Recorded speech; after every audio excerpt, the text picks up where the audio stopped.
rébellion. Il y a eu une colère entre les militaires qui s'est transformée en règlement de compte. Laurent Gbagbo, il a utilisé ça, il a surfé sur ça et ça l'a avalé. Et moi, je mets tout au défi devant le procureur. On y va, on va parler. Moi, je sais de quoi je parle. Si tu veux, on va devant le procureur. Si tu veux, on va à la télévision. Live TV, vous m'invitez, ou bien NCI, ou bien RTI. On va en débattre. Moi, je sais de quoi je parle. Voilà. Pourquoi Blé Goudé a-t-il été amené devant Soro Guillaume pour lui demander pardon? Pour savoir pourquoi. Qu'est-ce qu'il a dit de mal? Le désarmement était dans la bouche de tout le monde. Même Laurent Gbagbo même le disait. Donc, Laurent Gbagbo est le père de la rébellion. C'est ça le vrai point qu'on doit faire au drapeau. Parce que si Laurent Gbagbo n'était pas le père de la rébellion, et Nadi Bamba la mère de la rébellion, on n'allait pas demander à Blé Goudé, qui est un citoyen qui a simplement dit il faut désarmer, aller demander pardon devant Soro Guillaume. S'il avait insulté Soro Guillaume, agressé Soro Guillaume verbalement, nous, on pouvait comprendre. Mais l'émission, il est encore là, dans les archives de la RTI. Il n'y a pas d'agressivité dans ses mots. Il a demandé simplement le désarmement. Voilà. L'injure, elle est où ici? Moi, je veux savoir. Et aujourd'hui, il y a Wada qui montre, voilà quelqu'un, on ne connaît pas ta tête. On ne te connaît même pas. On ne t'a jamais vu. Peut-être que tu es mon voisin d'à côté. Peut-être qu'on mange ensemble matin, midi, soir. Tu es un avatar. Un idiot, un imbécile, un ignorant. Tu montes sur un panel en tant qu'un avatar, et tu te permets de donner une leçon. Tout ce qu'on est en train de dire là, c'est ce que les gens ont rencontré. Mais bien sûr, tu penses que si on était sur place, Bagwala nous amadouiller comme ça. Tu penses que si on était sur place là, Soro Guillaume allait nous amadouiller? Parce qu'on n'était pas sur place. On écoute ce qui était là-bas. Toi, idiot, tu as bien monté ici pour parler de Soro Guillaume comme si toi tu le connais. Tu le connais où? Tu as vu son père, Soro Guillaume un jour. Tu connais son grand frère? Quand les frères essaient de Soro, tu sais où Soro habite à Katiola et à Perké? C'est des imbéciles comme ça, des arrivistes. Oui, je suis soroïste. C'est nous, on a fait Soro. Soro nous a utilisé, il a usé, c'est un manipulateur parce qu'il a été formé par un manipulateur, un menteur, un lâche comme Gbagbo Laurent. Nous ne sommes pas des politiciens. Nous ne sommes pas d'ailleurs des politiciens, nous sommes des militaires. Et c'est ce qu'Ibrahim Koulibaly a dit. Nous sommes des soldats, on est des militaires, on ne connaît pas la politique. Et comme en Afrique, la politique c'est la malhonnêteté, c'est la calomnie, c'est le mensonge, c'est l'indignation. C'est ça la politique. Nous ne sommes pas des politiciens. Soro Guillaume et son papa Gbagbo Laurent, ils ont utilisé le fait qu'il y avait des guéguerres entre nous, les soldats, pour pouvoir ruser de ça, utiliser notre rébellion. Voilà pourquoi ça a perduré comme ça 10 ans, faire souffrir les Ivoiriens. Nous avons dit que nous on soutient Blé Goudé, mais non. Nous on ne soutient pas Blé Goudé. On soutient la Côte d'Ivoire.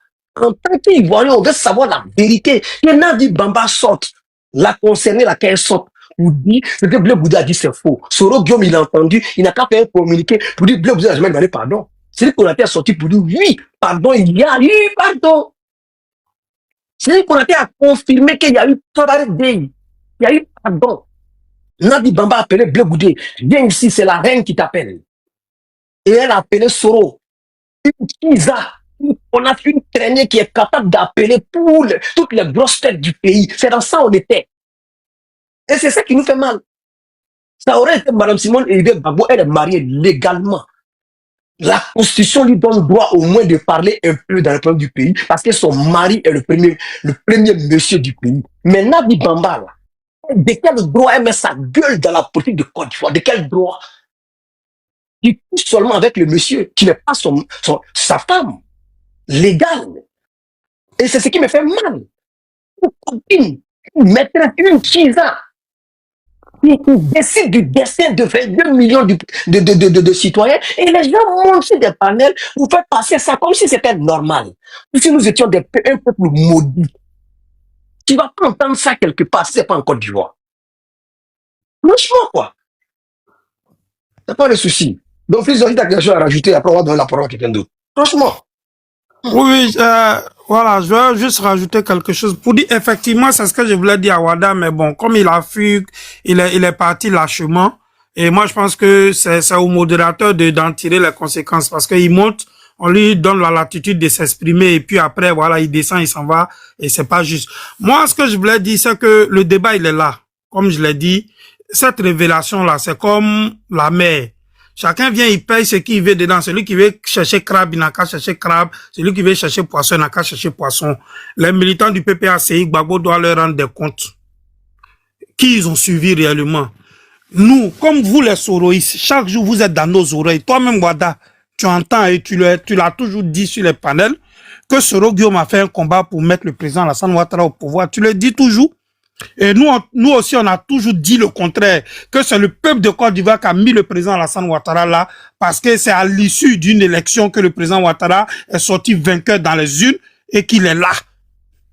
Et que donc, si aujourd'hui on a des révélations qui nous confortent dans notre position, mais laissez-nous décortiquer, laissez-nous aller en profondeur de ce que nous on soupçonnait depuis, parce qu'on connaît l'homme Soro qui est un égoïste, on connaît l'homme Soro qui a toujours pensé qu'à lui-même, on connaît l'homme Soro aussi pour ses crimes de sang. C'est pas un secret, tout le monde le sait. Donc tu viendras pas nous dérouter, nous dire oui, tu nous parles de preuves. Mais une révélation, c'est une preuve. C'est vrai qu'on peut demander de matérialiser la révélation. Mais lorsqu'il y a une révélation et que des noms sont donnés, ces personnes-là sont vivantes et que d'autres personnes contemporaines, témoins oculaires de l'histoire sortent pour confirmer les dits, je pense qu'on n'est pas stupide, Wada. Ou bien tu veux que quand on parle de preuves, on puisse envoyer des enregistrements vidéo ou audio de ce qui s'est passé là-bas. Non, c'est pas comme ça. Lorsqu'on monte un couple et puis on monte leurs enfants, on dit les enfants là, voici leurs parents qui sont là. Dans notre tête là, on sait que monsieur et madame là, c'est parce qu'ils ont des relations sexuelles qu'il y a des enfants. Est-ce qu'on voit ça en vidéo? Est-ce qu'on nous envoie les audios de ce qui se dit lors des relations sexuelles? Non. Donc c'est aussi simple que ça. Donc des révélations sont aussi des preuves à partir du moment où il y a des témoins oculaires et qu'il n'y a même pas de démenti. On est obligé de dire, ok, voici la vérité. Donc, moi, je pense que à partir d'un certain moment, il y a une aubaine, laissez-nous aller au fond de ce que nous on recherche. Et moi, je vais encore axer le débat, encore je dis tout à l'heure, j'ai bien aimé le duo qui a été joué avec des révélations de Kader Sanogo. On veut ce genre de révélations là encore, parce que moi, je suis sûr d'une chose. Soro Guillaume est en train de faire un combat pour lui-même. Donc, je comprends aujourd'hui les soroïstes, lorsqu'on a ces révélations-là, ils veulent nous détourner pour nous dire non, voilà, il faut aller taper Bleu Goudé. Aujourd'hui, c'est Bleu Goudé qui est devenu votre messie. On n'a jamais dit ça. On n'a jamais dit que on était amoureux de Bleu Goudé. On dit les propos de Bleu Goudé, les révélations de Bleu Goudé là, ce n'est que 1% de ce qui est dans son ventre. Donc, on va le protéger pour éviter que vous l'empoisonnez parce que c'est votre jeu favori, pour que ces révélations-là, ils puissent encore les faire sortir. Et puis après, quand on a fini de vider ce contentieux révélationnel, Anne Bleu Goudé et nous, voilà, il peut aller reposer en paix, ça ne nous intéresse pas. Mais laissez-nous, en ce moment-là, protéger Bleu Goudé pour encore nous faire des révélations.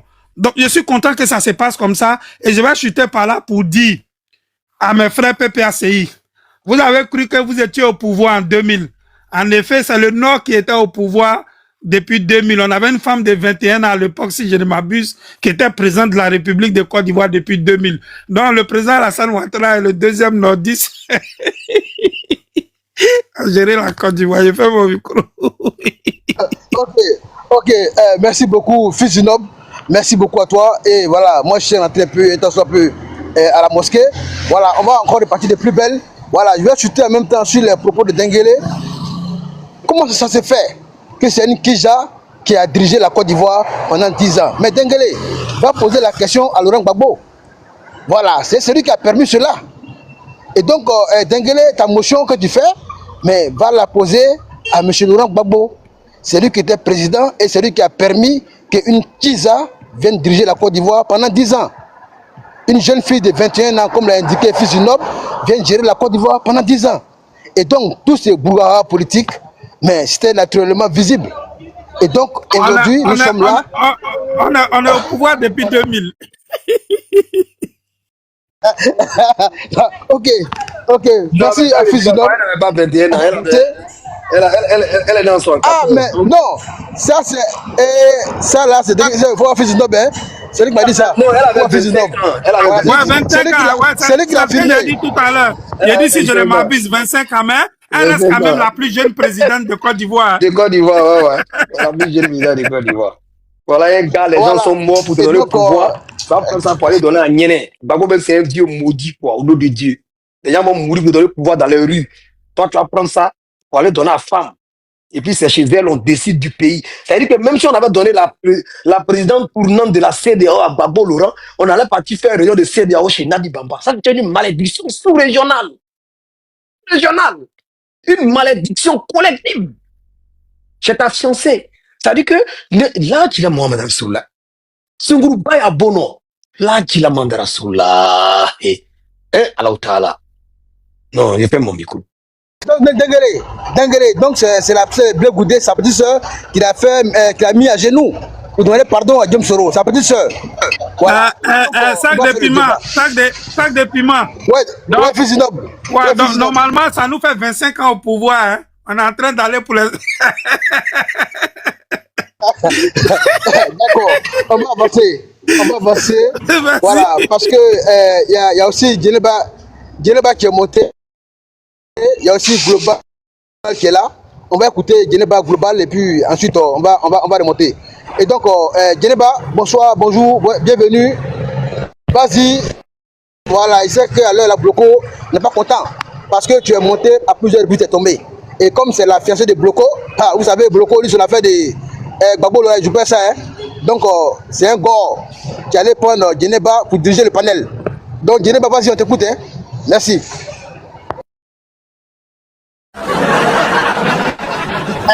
Sac de piment, bonjour grand frère, c'est mon ex, hein. C'est mon ex. Aïe, on peut faire ça? Aïe, comment ça? Aïe, ah là, c'est gâté. En tout cas, c'est mon ex. Voilà, quand il va me demander pardon, la petite fille. Déjà, vous n'avez même pas encore fait une de miel. C'est déjà gâté. Vous n'avez même pas encore fait une de miel. Il n'a qu'à me demander pardon, il est le laisser. Moi, je suis en train de voir un fils du Nord en train de cotiser pour vous trouver bien de... Pour aller, je ne sais pas où. À Venise. Oui. Oui. Bloco de se mettre en genoux, on va demander pardon, on va avancer. Bloco de mettre en genoux, ça va demander pardon, on va avancer. Bloco, si Blé Goudé l'a fait, toi tu es qui? En genoux. Si Blé Goudé l'a fait, toi tu es qui? C'est la mode, en plus c'est la mode. Voilà, vas-y, Bloco. Vas-y.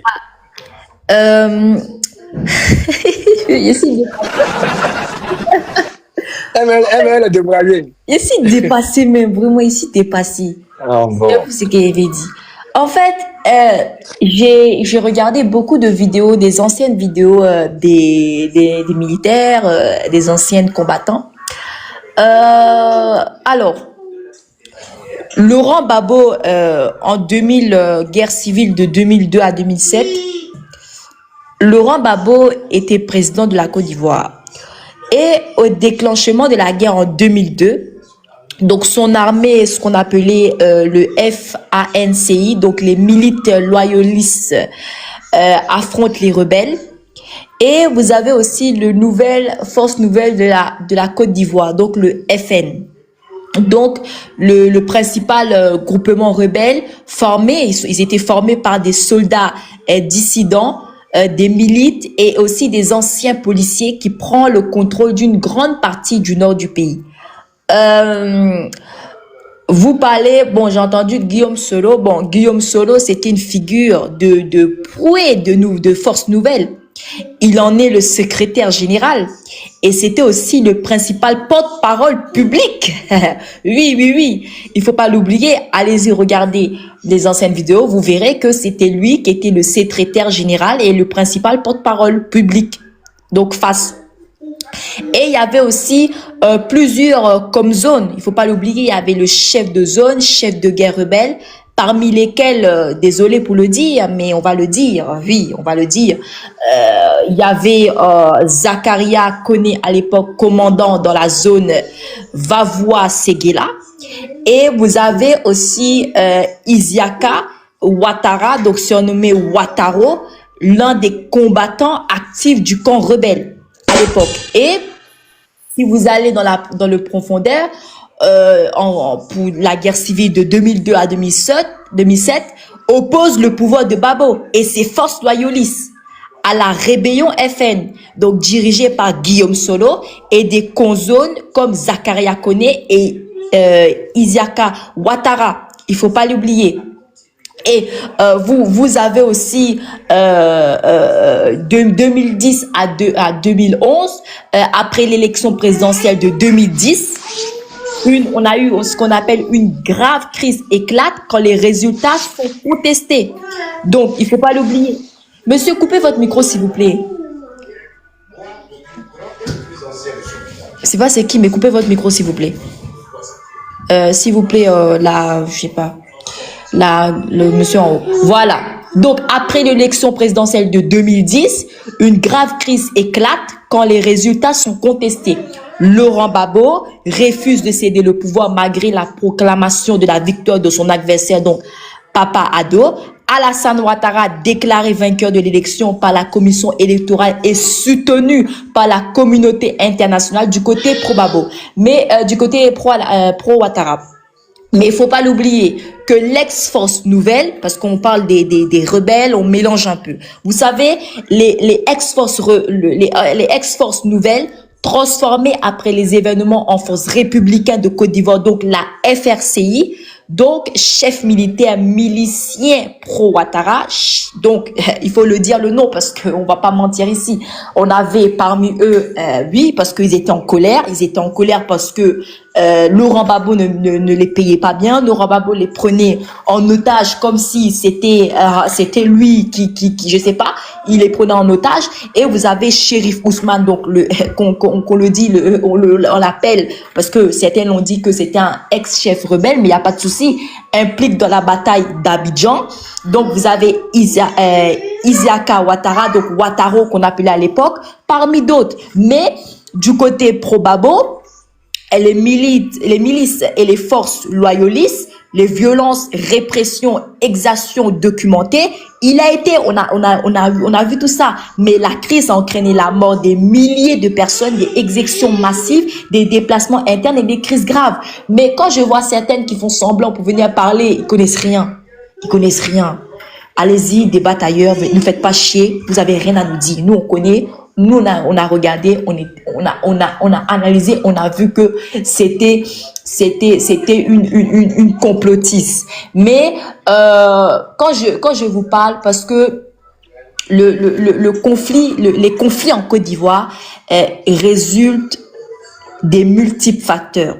Vous savez, des divisions ethniques et régionales et enjeux de nationalité et d'identité et inégalité économique. Tout ça, c'est Laurent Gbagbo qui a fait. C'est pas quelqu'un d'autre.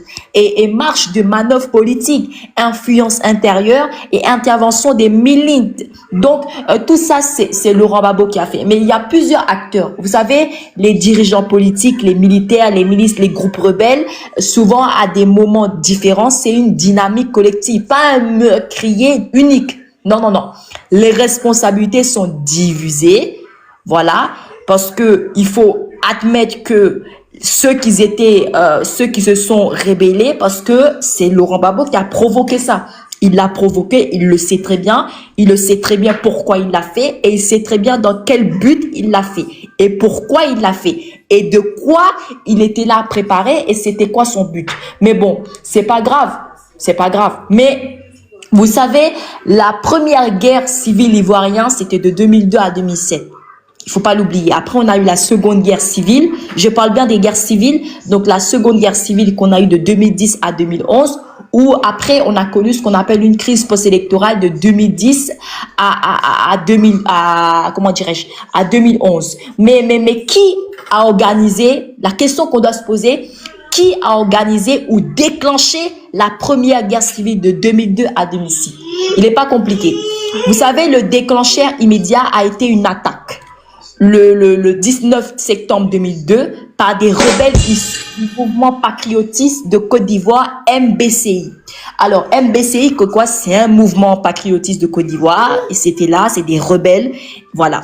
Et vous avez essentiellement basé dans les Nord et composé majoritairement des personnes issues de communautés du Nord, parce que il faut l'admettre, mais peu après le début de hostilité, d'autres milites occidentales, le mouvement populaire ivoirien du Grand Ouest, oui, il faut en parler, ce qu'on appelait à l'époque le MBIGO, et le mouvement pour la justice et la paix, le MJB, ce qu'on appelle où ils vont rejoindre le conflit, parce que le premier, ils vont rejoindre le conflit, donc ce qu'on appelle le MBIGO, en fait, et ensuite on va avoir le MJB qui va rejoindre le conflit pour en fait être plus nombreux. Voilà, pour être plus nombreux, pour pouvoir battre les gens du Nord, pour pouvoir pour pouvoir être plus nombreux que par rapport à eux, parce que il se dit que pour écraser les gens du Nord, pour écraser ceux-là, eh ben, il va falloir qu'on fasse alliance. Et ils ont fait alliance les deux pour pouvoir être plus nombreux. Mais vous savez, ensemble, ces groupes ont constitué une coalition. Ça veut dire quoi? Ça veut dire rebelles formels, appelés Force Nouvelle de Côte d'Ivoire, dont la FNCI, donc FN, et vous avez aussi les motifs invoqués par les rebelles, étaient notamment des inégalités.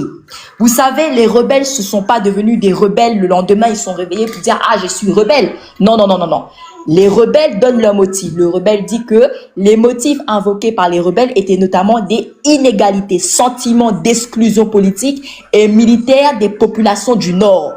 Alors, après des réformes de l'armée et de la démobilisation de certains soldats du Nord, ainsi qu'une discrimination perçue dans l'accès au pouvoir, aux droits civils et aux ressources économiques. Mais n'oublions pas que du côté gouvernemental, le conflit a été mené par les forces loyales du Laurent Gbagbo. Est-ce que vous me comprenez même? Du côté gouvernemental, le conflit que je vous parle là a été mené par les forces loyales au Laurent Gbagbo, président à l'époque, mais soutenu par des milices pro-gouvernementales comme Alliance des jeunes patriotes par le sursaut national. Donc, ça veut dire quoi? Ça veut dire la guerre a été déclenchée par une insurrection rebelle, donc le MBCI plus allié, construit donc en coalition avec la Force Nouvelle face à un régime central cependant soutenu avec la division nord-sud d'origine politique, ethnique, sociale, étant au cœur des tensions. Mais ça veut dire quoi? Ça veut dire que c'est profond. Mais parlons de qui a organisé, parce que j'ai parlé comment ça s'est passé de 2002 à 2007, mais il y a eu la deuxième guerre civile de 2010 à 2011, excusez-moi. Donc, cette guerre, c'est quoi? Cette guerre a éclaté après une élection présidentielle de 2010, Papa Ado, candidat, a remporté selon certains résultats, mais le président sortant, le Laurent Gbagbo, le vaurien, a refusé de reconnaître sa défaite. Voilà.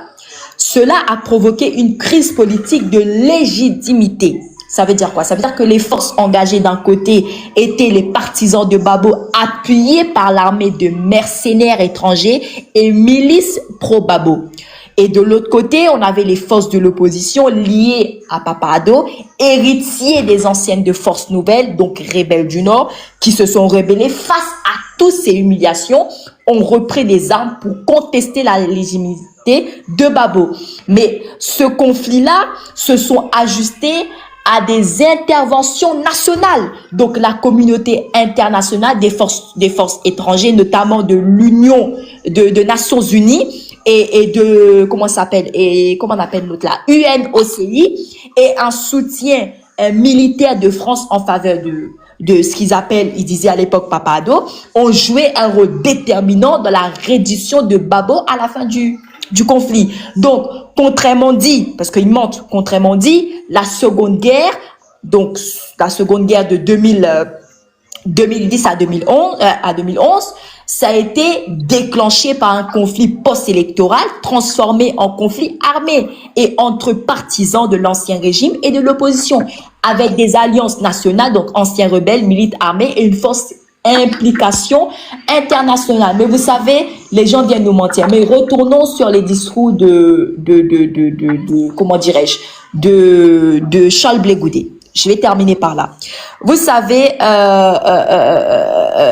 Charles Blé Goudé, il est dans des pages dans notre histoire récente qui, malgré le temps, continue de soulever ce que je dirais des émotions profondes.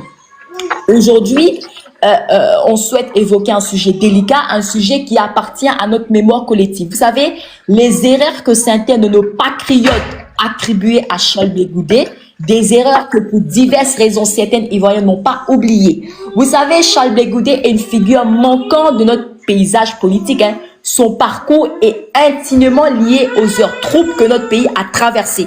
Il faut dire la vérité. Et vous savez que beaucoup se souviennent de son rôle actif. Coupez votre micro s'il vous plaît, Pégro. Je sais pas c'est qui le monsieur là, il est monté là. Coupez votre micro s'il vous plaît, Pégro. Coupez votre micro s'il vous plaît, Pégro. Dengue, il faut couper son micro. Voilà. Donc, la dame qui dit Clara, ça peut pas écrire sur Wikipédia, ça va vérifier. Arrête d'être bête. Donc,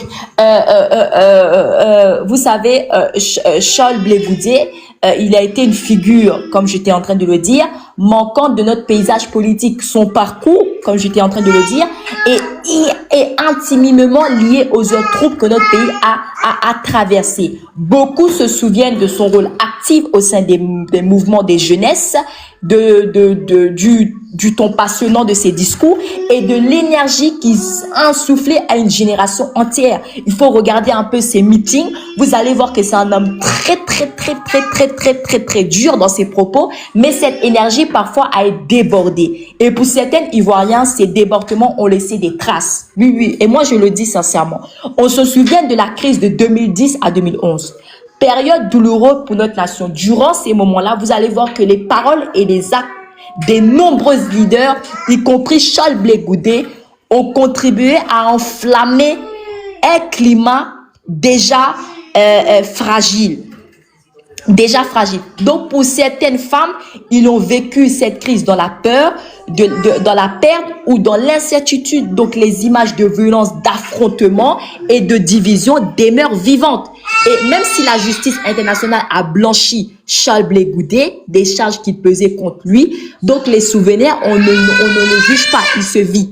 Il se vit toujours et il est là. Donc certains Ivoiriens reprochent encore aujourd'hui à l'homme qu'il a été d'avoir attisé l'attention, d'avoir utilisé des mots qui, à leurs yeux, ont chauffé les cœurs plutôt que de les apaiser. Et elle n'oublie pas les marches, les mobilisations, les mots d'ordre qu'il a fait Charles Blé Goudé à l'époque. Et selon elle, ont alimenté un climat d'affrontement où ce sont souvent les femmes, les familles, les enfants qui ont payé le prix le plus fort.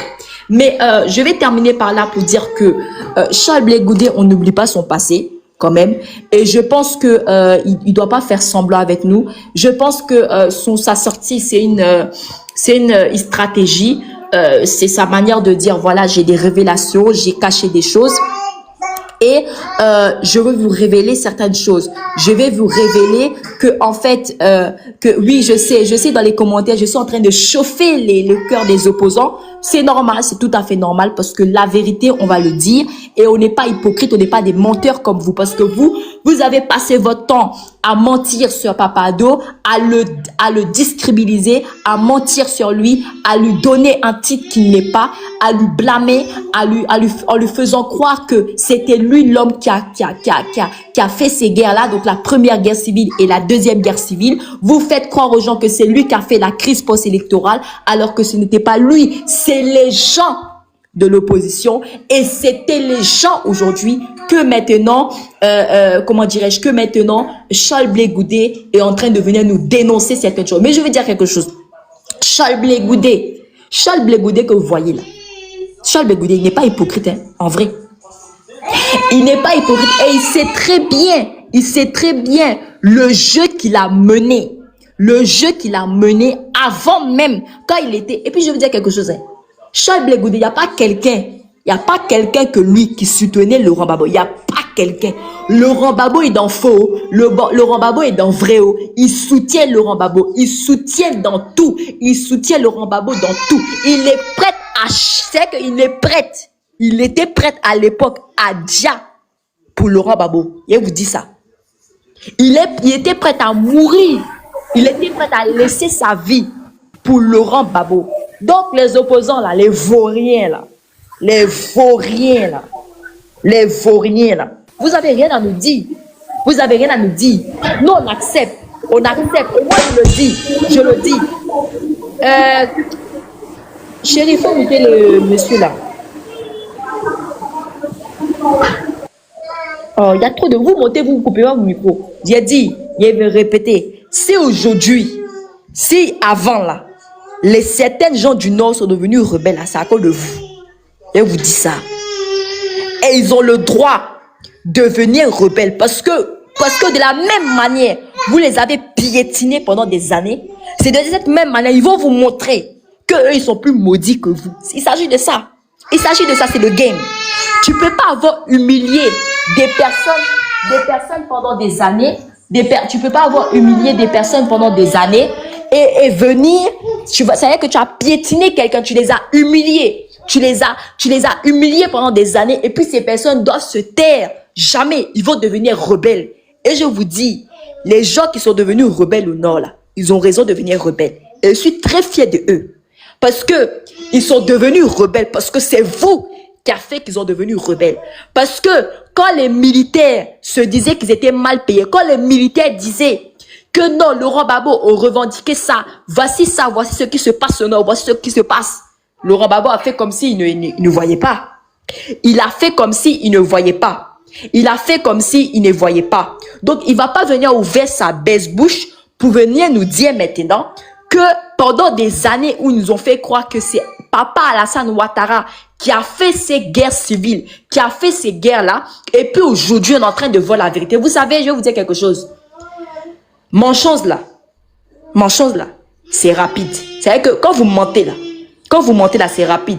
Mais la vérité finit toujours par triompher. La vérité finit toujours par triompher. Et je vous dis, c'est pas que Charles Blé Goudé, même cette petite Chiza là, qui a été poclée là, celle-là qui est Nadi Bamba là, celle-là même là, elle-même un jour là, moi, Charles Blé Goudé a dit qu'il est prêt d'aller en justice. Ça veut dire qu'il est fort. C'est-à-dire que lui-même, il sait que il a beaucoup à dire de son pantalon. Ça veut dire qu'il est prêt à aller en justice. Il a dit dans NCI que lui, il est prêt à aller en justice pour affronter tous ces gens-là. Il est prêt. Porter plainte contre lui, lui, il va aller en justice avec vous. Lui, il va aller en justice avec vous. Donc, Nadi Bamba, comme tu sais qu'il est en train de dire la vérité, pourquoi tu ne portes pas plainte? Comme tu sais qu'il est en train de mentir, pourquoi tu ne portes pas plainte contre lui? Parce que tu sais que toi, ta plainte là, ça peut jamais aller quelque part. Parce que toi, tu sais que si tu portes plainte là, elle va mettre ton boda dehors. Parce que tu sais que toi qui es là, tu es venu derrière Laurent Gbagbo à cause de quelque chose. Oui, tu es venu derrière Laurent Gbagbo à cause de certaines choses. Nous, notre préféré là, c'est Simone Gbagbo. Nous, on a aimé Simone Gbagbo parce que c'est une femme exemplaire. C'est une femme, vous l'avez humiliée. Rappelons que Laurent Gbagbo l'a humiliée à l'aéroport. Mais c'est toujours tu. Elle n'a jamais parlé. Elle n'a jamais dit pour le père de ses enfants que c'est un homme qui est ci, que c'est un homme qui est ça. Mais en réalité, le jour que Simone Gbagbo ouvrira sa bouche pour parler, beaucoup d'entre vous là, vous allez vous dire ici, hein? Beaucoup d'entre vous, on va plus vous voir dans la scène politique. Hein. Le jour où Simone Gbagbo va parler, vous tous là, vous n'allez plus parler ici. Donc vous êtes des vauriens, vous êtes des menteurs, vous êtes des manipulateurs. Vous nous avez menti au peuple ivoirien, vous avez manipulé les gens de l'Ouest. Bon, Dieu merci qu'ils ont compris votre système. Vous les avez manipulés. Vous avez dit que non, ces gens-là, ils sont comme si. Non, que non, les gens du Nord veulent déjà les gens de l'Ouest, que c'est rentré-sorti. Mais en vérité, on sait tous la vérité que ce sont des frères. Ils ont toujours mangé ensemble. Mais c'est Laurent Gbagbo lui-même et son frère qui n'est plus là actuellement, qui ne vit plus. Henri Kono Bédié. Donc, comme il n'est plus là, je ne vais pas parler de lui. Mais lui aussi, il était dans le lot. Il est dans le lot. Donc, comme il n'est plus en vie, je vais l'épargner. Je suis gentil. Comme il n'est plus là, je vais l'épargner. Donc, je vais dire que à partir de maintenant, la bataille de vérité commence. À partir de maintenant, la bataille commence et on va allumer vos bodas. C'est clair. Subissez, supportez. Merci beaucoup. Sac de piment, je te donne ton panel. Merci, Dineba, merci beaucoup. Voilà, ton mari Les gars, n'est pas là ne maintenant faites pour pas toi. descendre Yves. Voilà, je sais pas pourquoi. Voilà, ton mari n'est Est-ce pas qu'on là pour toi, m'entend? ça c'est à vous là-bas. Ouais, Bloco, oui. Non, je voulais dire un truc. Ne faites Oui, pas Bloco. descendre Yves. Voilà, c'est un bon débatteur, s'il vous plaît. Voilà, C'est le bien vrai Tchomba, qu'il ne vient pas le ici Tchomba aussi est là. maintenant. Le Tchomba ici est monté. Voilà, vraiment, le Tchomba, bonjour au Tchomba. On a une thématique qui est là, qui est bien claire. Et donc, le Tchomba, désolé, hein, pour le temps des paroles, c'est normal, c'est les aléas du direct. Et donc, on va permettre au Tchomba de se prononcer sur la thématique. Voilà, le Tchomba, allez-y.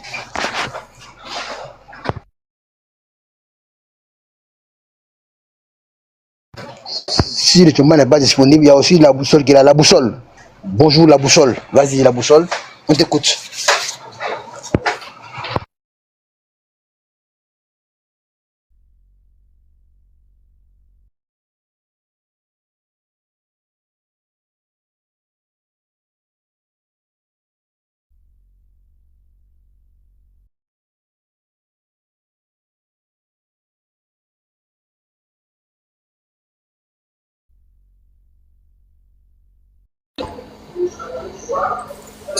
Je coupe la personne.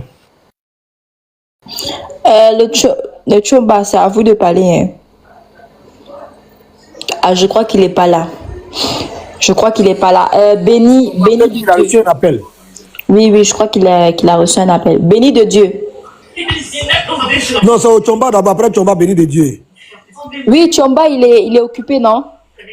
Ah, il est occupé. Bon, vas-y, passe, Oui, passe. oui. Béni de Dieu. Béni de Dieu. Oh, désolé, hein. Ok. C'est un débat trop fort pour moi. Pardonnez, descendez-moi. Je suis venu ici par erreur.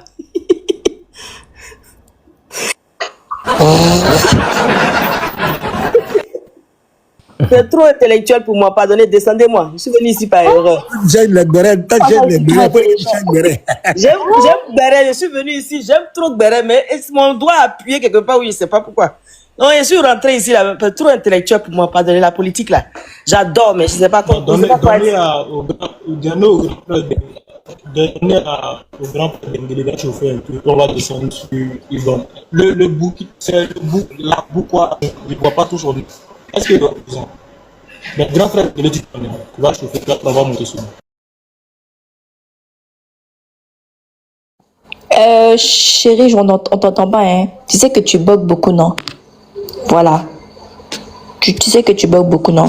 J'ai entendu. Denguele, vas-y. Grand frère Denguele. Grand frère Denguele, vas-y. Non, moi, je suis à table. Moi, je suis à table, je suis en train de manger. Ah, bon appétit à toi. Mais il y a Ivan qui est là. Il y avait Ivan. Ivan, tu es là ou pas? Je vais parler rapidement comme ça. Ok, allez-y. Il finit de manger et puis après il va monter. Hein. Salut Geneva, salut tout le monde. Hein. Salut. Bloco et... Enfin, moi c'était par rapport au sujet de Charles Begouzé. Je pense que c'était l'objectif. Et tout à l'heure, il y avait tellement de monde là que j'avais du mal à monter parce que bon, il y avait tellement d'intervenants. Et bon, les gens ont privilégié certaines personnes. Donc c'est pas grave, on va essayer de remonter le live pour en fait en discuter des choses assez intéressantes. Pour moi, j'ai écouté en tout cas l'intervention de Blé Goudé avec beaucoup de recul et j'ai pris le temps de vraiment écouter du début à la fin et j'ai réécouté. J'ai pris le temps également de écouter les interventions de tout un chacun, surtout les personnes qui sont proches du président, de l'ex-président Laurent Gbagbo. Et donc, ça m'a permis naturellement d'avoir un avis un peu très réservé sur la question. Et hier, on a appris tous, je pense que moi j'étais pas au courant, je scrollais, et quand j'ai appris que il y a une autre personne qui a été citée qui est du nom de Demba qui devait intervenir.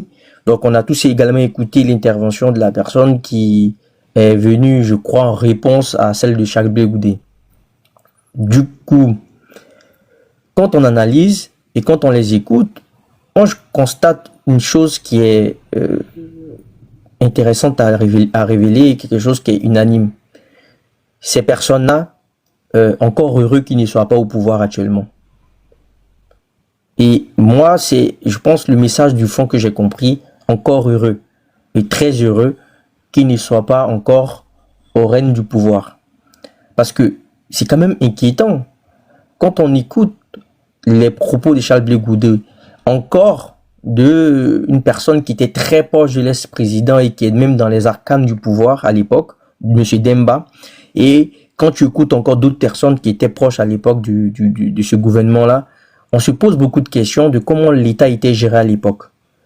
Et moi, ça me conforte dans ma position, ça me rassure de me dire qu'on n'a pas fait un mauvais choix d'avoir confiance au président Alassane Ouattara. On ne dit pas, enfin, j'ai toujours dit ici à Bloco que on peut pas dire il est parfait, parce que c'est que Dieu qui est parfait, mais on pense que aujourd'hui dans le paysage politique ivoirien, et le président Alassane Ouattara se démarque énormément de sa façon de gérer le pouvoir de toutes ces personnes-là.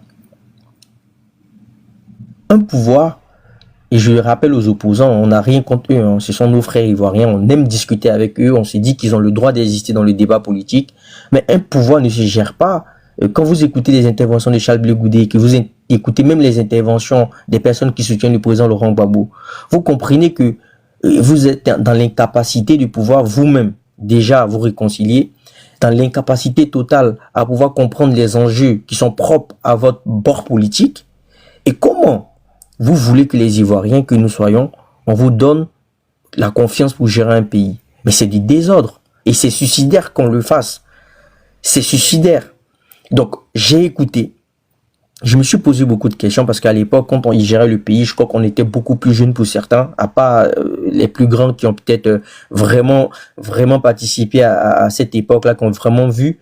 Et avec du recul, je commence à me poser beaucoup de questions.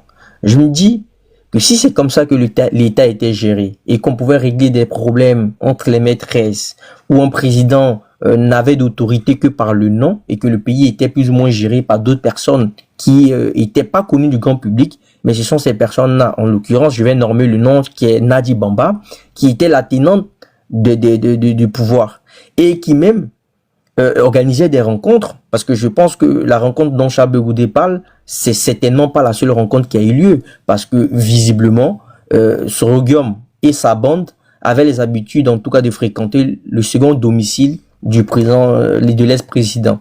Donc, on se dit que il y a beaucoup de choses qui se sont faites dans ce domicile, il y a beaucoup de choses qui ont été gérées, et c'est bien dommage qu'on puisse en assister à ce genre de situation. Et on ne gère pas un pays comme ça, ils en ont payé les frais. Souvent, quand je les entends dire, les gars, que c'est parce que le président Alassane Ouattara, il le soutient de la France et qu'il les a nivés au pouvoir, je me rends compte qu'ils n'ont même pas encore pris conscience de leur déboire. Parce que quand vous écoutez aujourd'hui comment était géré le pays et que vous voyez la gestion du président Alassane Ouattara, je pense que vous devez être fiers en tant qu'Ivoirien. Vous devez être très fiers et remercier le président Alassane Ouattara pour ce qu'il fait et continue de faire. Je peux comprendre qu'en tant qu'opposant, vous avez un choix qui est différent de nous, notre choix. Mais je pense que la seule chose qui devrait pouvoir nous réunir tous ensemble en tant qu'Ivoiriens, c'est de pouvoir regarder l'horizon se demandant, même si nous n'aimons pas une personne. Monsieur Zeus, votre micro, voilà, même si on n'aime pas une personne, il faut pouvoir regarder le travail qu'il fait. Il faut pouvoir comprendre et regarder la façon dont il gère le pays. Et on comprend que le président Alassane Ouattara est un homme d'État. C'est un homme de principe, un homme de travail. Très différent de la personne de l'ex-président, et qu'on comprend également qu'il était capable même de pouvoir négocier avec une personne qui a pris des armes pour attaquer le pays et qui, cette même personne a été son allié. Je pense qu'il y a beaucoup de choses qu'on a besoin de savoir. Et raison pour laquelle je suis d'accord avec Dengele quand il disait qu'il faudrait qu'on ait ce débat. Parce que ce débat-là, ça nous permet à tous de comprendre que pendant des années où ils sont accusés, donc le président Alassane Ouattara d'être le responsable de la rébellion, on comprend bien donc que le président Alassane Ouattara n'est pas celui qu'on veut nous faire passer. On comprend clairement qu'il y a des personnes autres que le président Alassane Ouattara qui en ont profité, je pense même largement mieux que le parti du président Alassane Ouattara à cette rébellion. Donc, on est content d'entendre ces révélations et ça nous rassure également de notre choix qu'on a fait pour le président Alassane Ouattara. Blé Goudé, en ce qui lui concerne, je pense qu'il est en train de faire la traversée de son désert. C'est normal pour un homme politique. Je pense que lui, il fera carrière toute sa vie politiquement parce qu'il n'a pas travaillé de toute sa vie. Pareil comme Sorogium, qui ce sont des gens qui, depuis l'école, ont une carrière tout tracée de fait de la politique. Donc, ils font de la politique politicienne. Et t'en as en fait des personnes comme le président Alassane Ouattara qui, eux, ce sont des hommes de mission, qui ont travaillé, qui ont une expertise, qui ont une vision et qui le mettent au service de leur nation. Et qui ne font pas de la politique politicienne. Ils font de la politique pour le développement, ils font de la politique pour la vision. Le président Alassane Ouattara, dans 40 ans, dans 50 ans, dans 100 ans, on parlera toujours de lui. Non pas parce que il a été chez sa maîtresse pour organiser des réunions. Non pas parce que il a dilapidé l'argent de l'État. Mais on parlera de lui par les chantiers, les ponts, les infrastructures et la vision stratégique qu'il a donnée à la Côte d'Ivoire à l'horizon 2050-2030, voire plus. Lorsqu'on sera à l'aéroport, on parlera de lui. Lorsqu'on montera dans Air Côte d'Ivoire, on parlera de lui. C'est une personne qui a laissé son empreinte.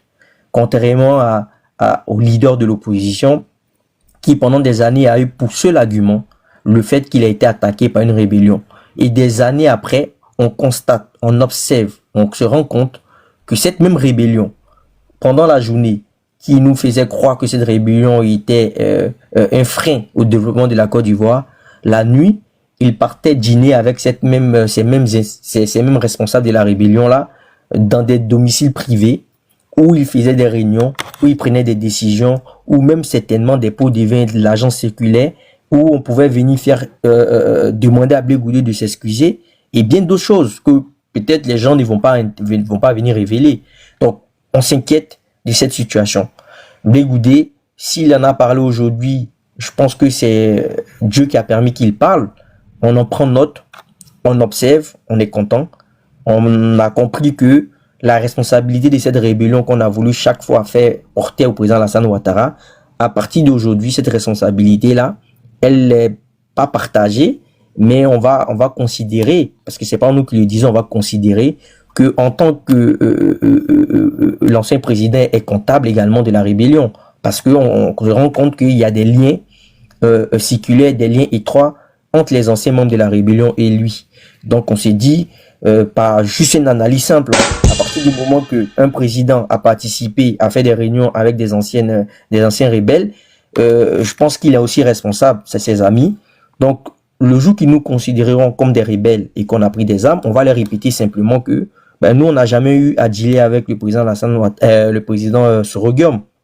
On n'a jamais eu une rencontre, en tout cas jusqu'à peu de contrat, où le président Alassane Ouattara a demandé à une personne de son staff de demander pardon pour des propos qu'il aurait tenus à Sorogium. On a, depuis l'existence du RDR, l'existence en politique du président Alassane Ouattara, ça a été un homme de principes et de paroles. Il a toujours assumé tout ce qu'il dit. Quand il dit une chose dans la journée, il ne va pas le dédire le soir.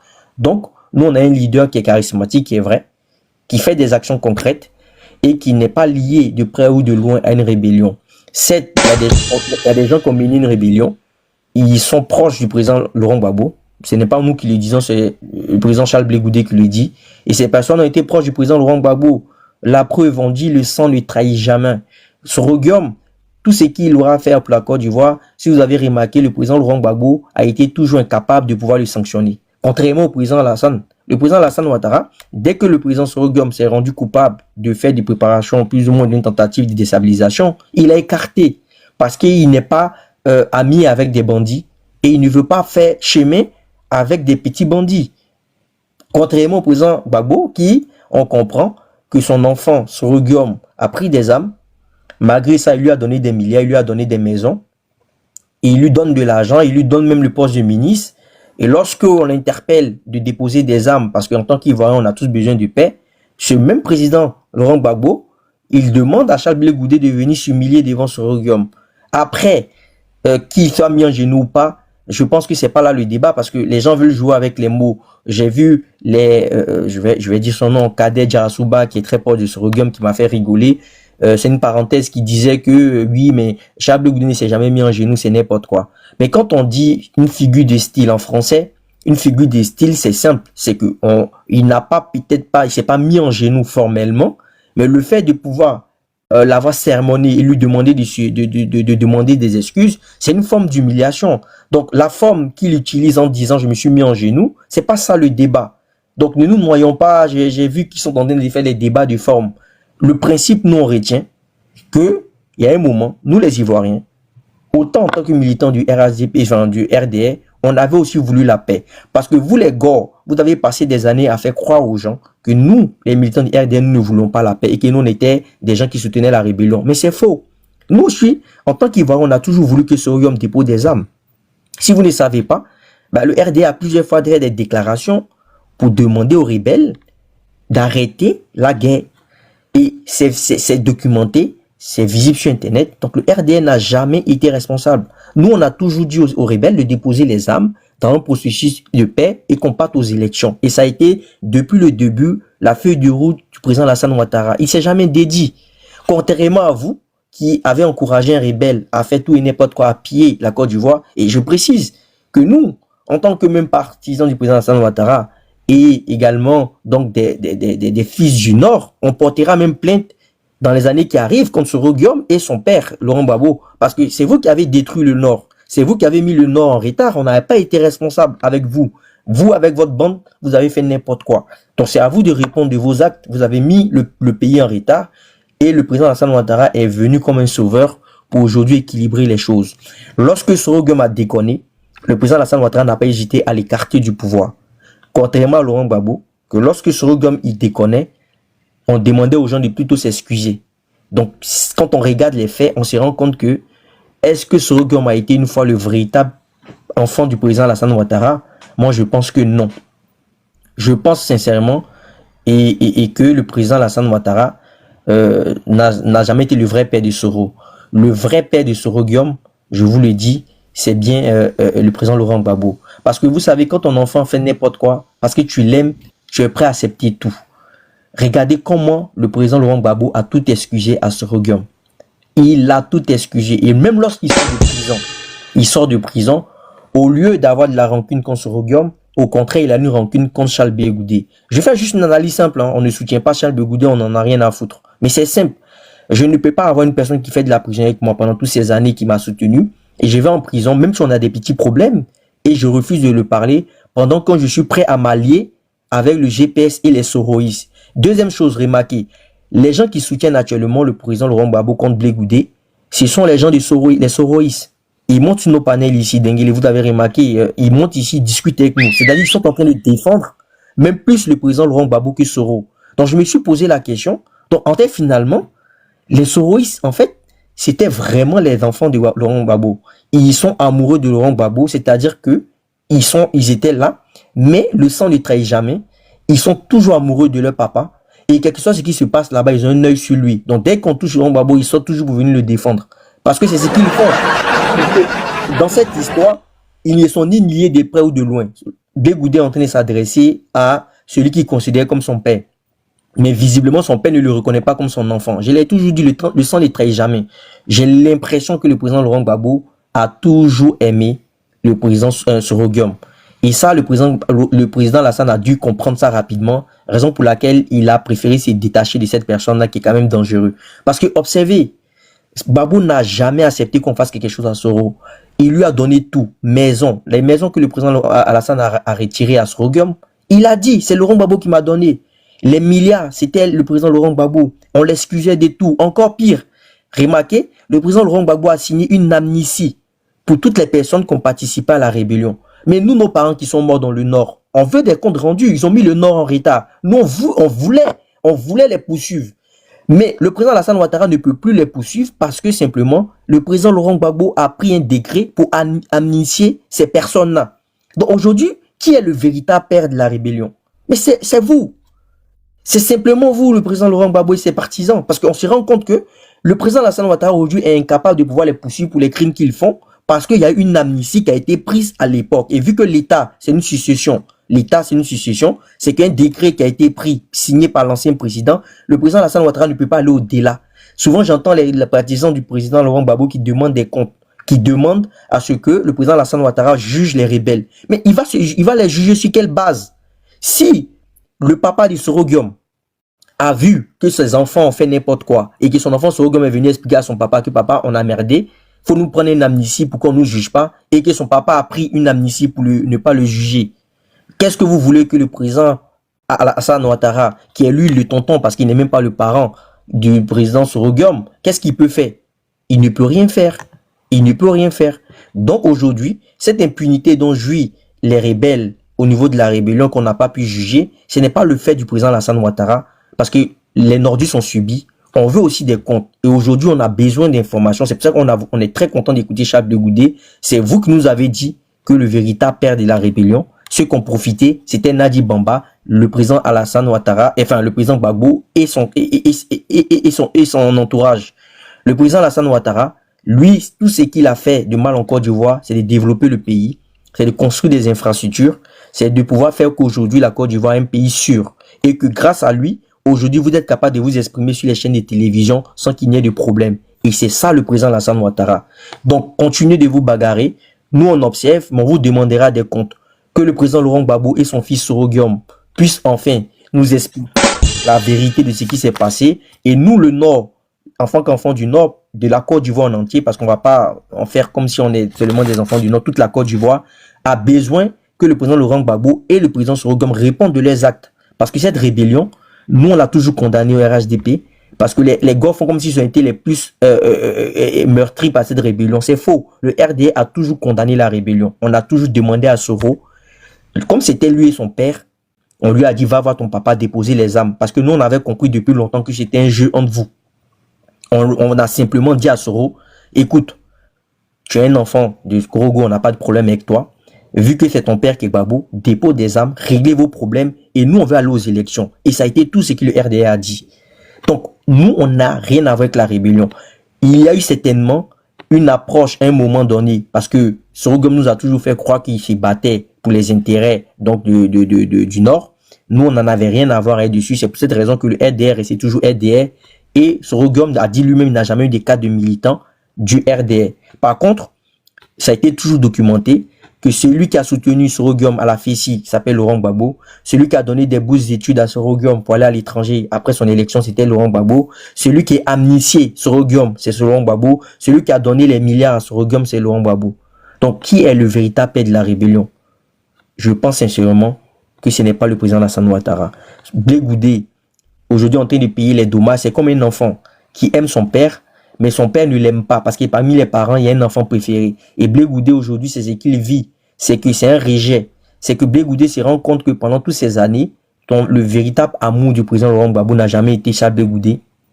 Et ça a été plutôt le président Soro Guillaume. Je me rappelle à La Haye, il y a un passage, j'ai pu retrouver ça la dernière fois, où Blé Goudé disait, je ne sais pas si vous avez écouté là, il précisait, devant La Haye, il disait, Soro Guillaume, qui a été alerté au sein politique du président Laurent Gbagbo plus que moi. Et il a précisé ça là. Pourquoi il n'est pas aussi à la CPI? Et ça, quand aujourd'hui j'ai vu les événements, je me suis rappelé de la phrase de Charles Blé Goudé parce qu'il avait insisté à la haie. Il dit, Soro Guillaume qui a été alerté plus que moi au sein politique du président Gbagbo. Pourquoi il n'est pas à la CPI avec moi? Je me suis dit, mais attends. C'est grave, parce que si Blé Goudé, qu'on a toujours pensé qu'il était proche du président, lui-même, il a mal, et il répète toujours que, est-ce que le président Laurent Gbagbo, enfin, le président Soro Guillaume, ne veut pas répondre aussi, parce qu'il a été proche plus que moi du président Laurent Gbagbo. Et hier, quand on écoute le vieux Demba a dit une chose qui est passée inaperçue. Il dit, il y avait au moins 5 personnes qui pouvaient s'approcher Laurent Gbagbo à sa résidence personnelle. C'était pas Blé Goudé. Quelqu'un Blé Goudé partait au palais présidentiel, il se cachait. Il mangeait vite pour fuir l'endroit. Donc, on se rend compte que En fait, Soro-Guillaume a toujours été l'enfant préféré du président Laurent Gbagbo. Ça veut dire que Blé Goudé cherchait ses intérêts. Blé Goudé cherchait sa place. Ça veut dire que Blé Goudé luttait, lui, sa place. Le président Laurent Gbagbo avait cette besoin de Blé Goudé parce qu'il devait mobiliser les gens. Mais si aujourd'hui, on doit choisir, le président Laurent Gbagbo doit choisir et qu'on doit couper la tête d'un de ses enfants, une personne, je vous jure qu'il va sacrifier Blé Goudé sans hésitation. Il va sacrifier sans Blé Goudé sans hésitation. Et je pense que c'est pareil aussi pour Soro-Guillaume. Soro-Guillaume, si aujourd'hui, même à l'époque, on lui donnait la tête du président Alassane Ouattara et la tête du président Gbagbo, je suis prêt à parier que Soro-Guillaume allait liquider le président Alassane Ouattara pour garder le président Gbagbo. Parce que ces deux-là, il y a quelque chose qui est plus sacré. Il y a quelque chose qui est fort entre les deux. C'est un amour fou. C'est incroyable que tu pars en prison pour une personne comme Soro-Guillaume et que tu sors de prison, les premières personnes que tu t'allies avec eux, c'est Soro-Guillaume. Et que tu es capable de pouvoir cracher même sur toutes les personnes que tu as autour de toi, Afin N'Guessan, ta femme, et Blé Goudé. Ça veut dire que il a vraiment aimé Soro-Guillaume. Donc à partir de ce moment,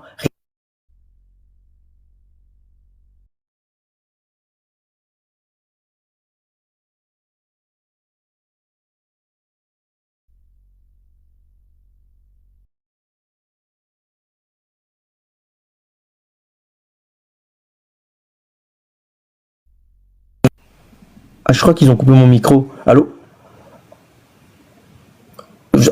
Mon micro était coupé. Je me suis posé la question, pourquoi le président Alassane Ouattara, ils n'ont jamais soutenu comme ça le président Alassane Ouattara? Donc j'ai beaucoup de questions et aujourd'hui on a une réponse. Je suis persuadé que Soro-Guillaume et son père Laurent Gbagbo, les Ivoiriens ont tout compris.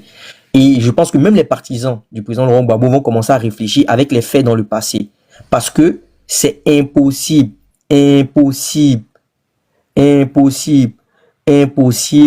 qu'une personne puisse tuer des Ivoiriens et que toi tu demandes des comptes à cette personne-là et que tu prends un décret pour l'amnistie totale. Et aujourd'hui tu demandes aux gens, au président le président Alassane Ouattara, de vouloir maintenant juger des rebelles. Mais il va juger les rebelles sur quelle base? Si toi-même tu as préféré prendre un décret avant ta chute, tu as pris un décret pour dire mon enfant Soro-Guillaume que je nomme ici, personne de la justice ne doit pouvoir le juger de tous ses crimes. Mais tu veux qu'on fasse quoi? Aujourd'hui, vous les gars, vous demandez au président Alassane Ouattara de répondre de la question de la rébellion. Mais non. Pourquoi quand le président Alassane Ouattara s'est rendu compte que Soro-Guillaume avait des armes cachées, qu'il était en train de préparer un coup? Pourquoi le président Alassane Ouattara n'a même pas hésité à lui mettre un mandat d'arrêt? Pourtant, le président Alassane Ouattara a jugé Soul, il n'a pas hésité à juger. Donc, vous vous dites que le président Alassane Ouattara, il est pour Côte d'Ivoire, il pense à l'intérêt de la nation, il n'est pas venu pour s'amuser, il n'est pas venu pour plaisanter, il travaille et il pense aux intérêts du pays. Sinon, il pouvait faire des alliances avec Soro-Guillaume, il pouvait donner des milliards à Soro-Guillaume, il pouvait mettre Soro-Guillaume à côté de lui comme Laurent Gbagbo l'a fait. Mais le président Alassane Ouattara n'a jamais fait. Et vous l'accusez d'être responsable d'une rébellion. Mais posez-vous la question. Aujourd'hui, on comprend que Nadi Bamba a profité de la largesse du pouvoir. Elle est milliardaire parce que certainement l'argent circulait dans sa main à l'époque, elle était toute puissante. Soro-Guillaume a nommé tous ses amis à l'époque parce que moi j'ai écouté bien Demba. La plupart, quand vous prenez la liste des ministres que Soro-Guillaume avait nommés à l'époque, t'en avais même pas beaucoup de ministres qui étaient RDR. Il y avait plus de ministres qui étaient proches de Nadi Bamba et de lui Soro-Guillaume.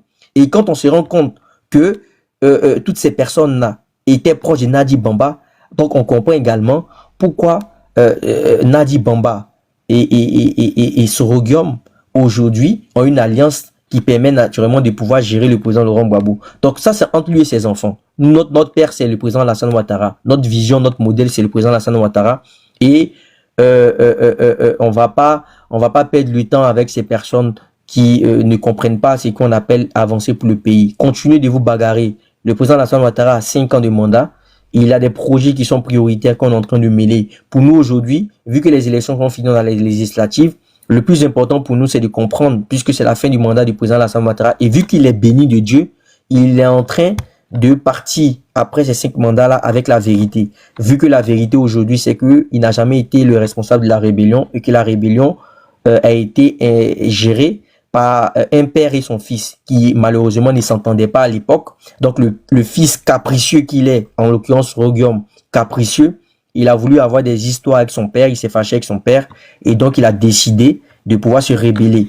Et son père, aimant tellement son enfant, il a été incapable de pouvoir sécuriser les Ivoiriens et donc c'est devenu un ménage au sommet de l'État. Et vu que ce président-là également, avec sa femme, qui était la vraie femme Nadi Bamba, était la toute-puissante, qui était aussi proche de ce royaume, qu'est-ce qu'ils ont décidé? Ils ont décidé de piller la Côte d'Ivoire. Nadi Bamba a commencé à être puissante, elle a créé des sociétés, elle est devenue milliardaire, elle a mis de l'argent partout dans le monde.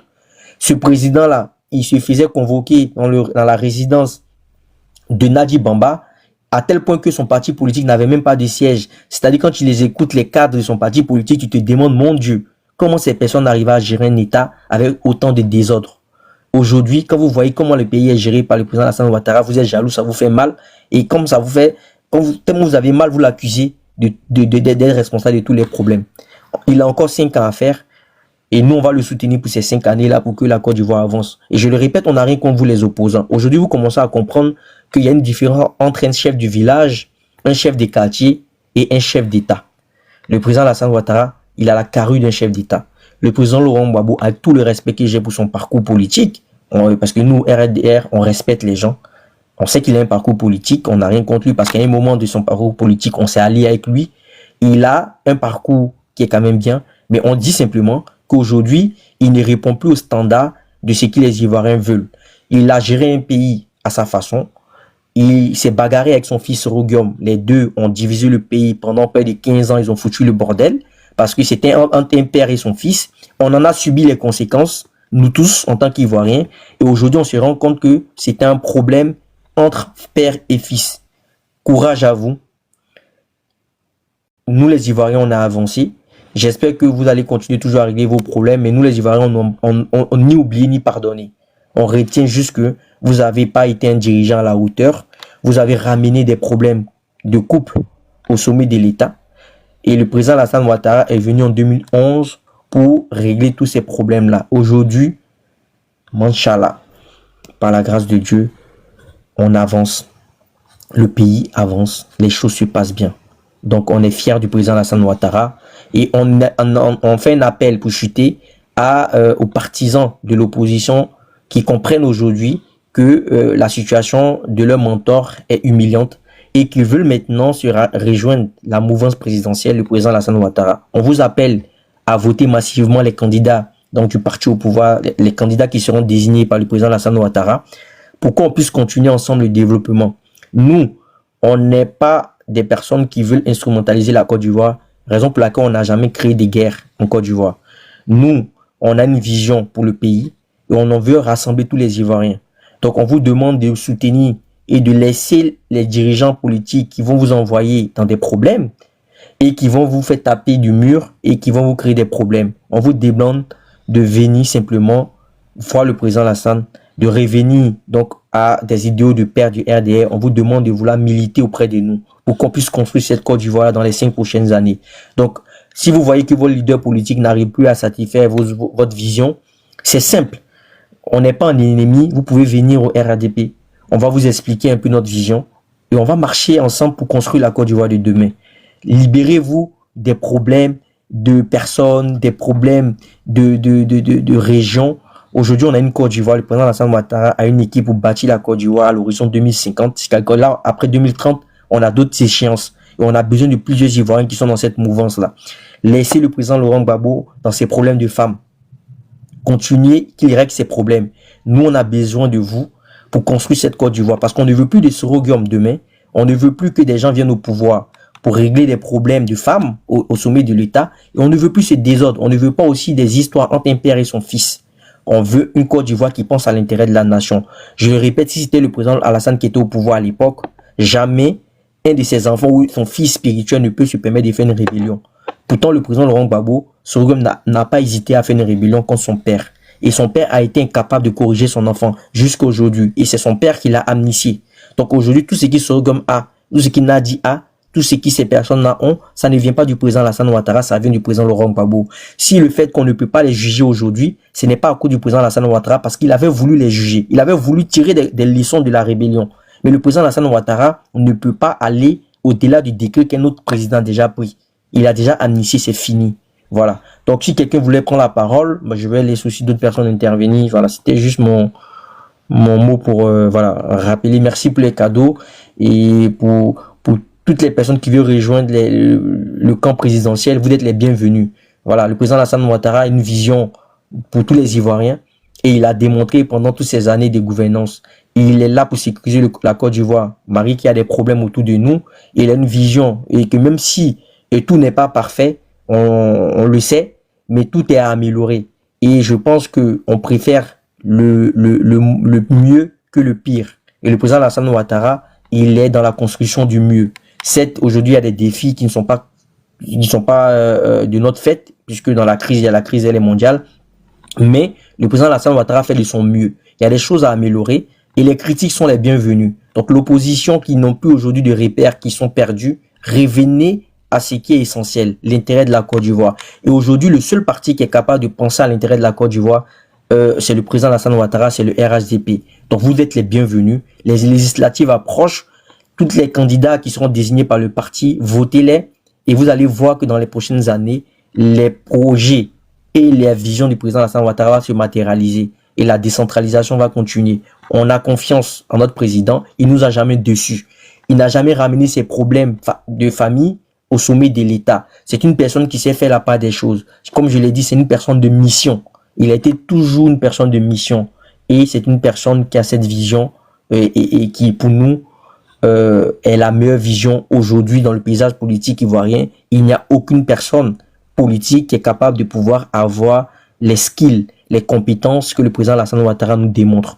Certes, il y a des choses, je le répète, toujours à améliorer. On n'a pas dit qu'on est parfait, mais on pense que la gestion du pays, vous-même vous êtes satisfait de la gestion du pays. Je pense que vous savez très bien que vous ne pouvez pas donner le pouvoir encore à une personne qui est incapable de pouvoir gérer son propre parti politique, qui est incapable de se réconcilier avec ses propres personnes avec qui il a combattu et qui est encore en train de nous ramener des problèmes de famille, de femmes sur la place publique. Depuis que vous êtes en Côte d'Ivoire, en tout cas moi, à mon jeune âge, je n'ai jamais entendu le président Alassane Ouattara dans les histoires des calissons. Pourtant, il a une intimité, il a une vie intime. Mais le président Alassane Ouattara s'est fait la part des choses. La gestion des choses de l'État, ça reste les choses de l'État. Et la vie privée doit rester une vie privée. Le président Alassane Ouattara a des amis. Il reçoit des gens. Il a des débats qu'il fait avec d'autres personnes. C'est normal, ça fait partie de la vie. Il a des rencontres, il a des décisions qu'il prend. Mais vous l'avez une fois entendu dans les histoires des calissons, vous l'avez une fois entendu que le président Alassane Ouattara allait à Sini, il allait voir une maîtresse, une seconde, mais et ça commence déjà par la gestion personnelle. C'est que une personne qui se respecte et qui respecte sa fonction de président, il y a des obligations personnelles qui se donnent à lui-même. Si tel était le choix du président Gbagbo d'avoir plusieurs femmes, il pouvait simplement modifier les lois en Côte d'Ivoire pour permettre aux gens de pouvoir faire de la polygamie. Mais lui, en tant que premier responsable de l'État, il assume publiquement avoir eu pendant des années des relations intimes avec une autre femme et qui même en plus, il faisait des réunions autres que au palais présidentiel dans la maison de cette femme-là. Et cette femme qui est sortie milliardaire du simple fait qu'elle était simplement la maîtresse du président. Et tous les partisans du président de Gbagbo ne posent jamais la question de savoir comment cette Nadi Bamba a été milliardaire. Mais ces mêmes gars-là, ce sont eux chaque fois qui viennent poser la question comment Bitogo est devenu millionnaire, comment Pakongo est devenu milliardaire. Et ces mêmes gars-là, c'est eux qui demandent des comptes aux gens qui sont autour du président Alassane Ouattara. C'est eux chaque fois qui demandent des audits. Mais si vous demandez des audits, pourquoi vous ne commencez pas déjà à auditer la première femme de votre président qui apparemment depuis des années a été la femme du président Laurent Gbagbo et qui subitement est devenu milliardaire et qui gérait tout à l'époque. Donc commencez déjà à régler les problèmes en interne, faites les audits pour qu'on comprenne que Laurent Gbagbo nous a toujours dit qu'il n'a jamais eu de l'argent. Comment Stéphane Kipré a été milliardaire dès qu'il a marié la fille du président. Pourtant, Stéphane Kipré était très proche de Nadi Bamba. En fait, on se rend compte que c'est vraiment un groupuscule de personnes qui ont passé du temps à essayer de manipuler et pour pouvoir se maintenir au pouvoir. Et ils ont diabolisé le président Alassane Ouattara. Et aujourd'hui, ils ont vu que le président Alassane Ouattara, au lieu de les diaboliser, lui, il a préféré travailler. Il a préféré mettre en pratique son projet. Il a préféré se concentrer sur la vie des Ivoiriens. Et aujourd'hui, comme ils ont mal, et qu'ils comprennent que les Ivoiriens ne suivent plus leur mouvance, ils sont en train maintenant de rentrer dans tous les problèmes, en train de se créer des problèmes. Parce qu'ils n'ont pas de vision. Parce que quand le RDA était à l'opposition, pendant combien d'années on a été à l'opposition? Vous avez une fois vu le RDA venir pleurer du fait qu'on n'avait pas de siège? Est-ce que vous avez vu le RDA pleurer du fait que on n'a pas les moyens pour pouvoir mener à bien notre campagne? On fait de la politique avec les moyens de bord. La politique, c'est un jeu d'échecs. En fonction des réalités, on s'adapte. On ne pleure pas. Et le RDS s'est construit dans le sang, c'est construit dans les défaites, c'est construit avec le temps. Aujourd'hui, les Ivoiriens ont compris que le RDS est le parti aujourd'hui qu'on aime ou on n'aime pas, est le parti qui est le mieux structuré et que le parti aujourd'hui qui a un leader capable de mener à bien la Côte d'Ivoire. Et lorsqu'il ne sera plus là, on espère, et il a tellement mis la barre très haute, que les Ivoiriens seront très exigeants. Regarde aujourd'hui comment les Ivoiriens sont en train de critiquer l'ex-président. Parce que le président Alassane Ouattara a permis aux Ivoiriens de comprendre la différence entre un chef du village et un chef d'État.